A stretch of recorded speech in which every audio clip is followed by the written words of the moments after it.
আসসালামু আলাইকুম। ঈদ মোবারক।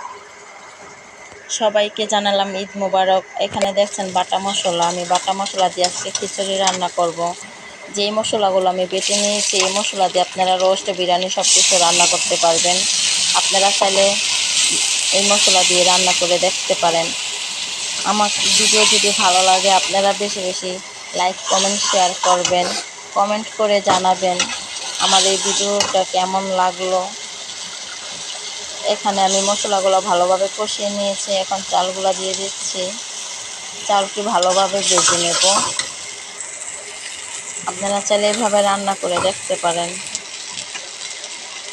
আসলে বাটা মশলার গ্রানই আলাদা, কি সুন্দর গ্রান বেরিয়েছে। এখন পরিমাণ মতো আমি পানি দিয়ে দেব। আমি দিয়ে দিলাম পরিমাণ মতো ফোটানো পানি। তারপরে বলক আসলে ঢেকে দেব। ঢাকনা দিয়ে ঢেকে দিয়েছে।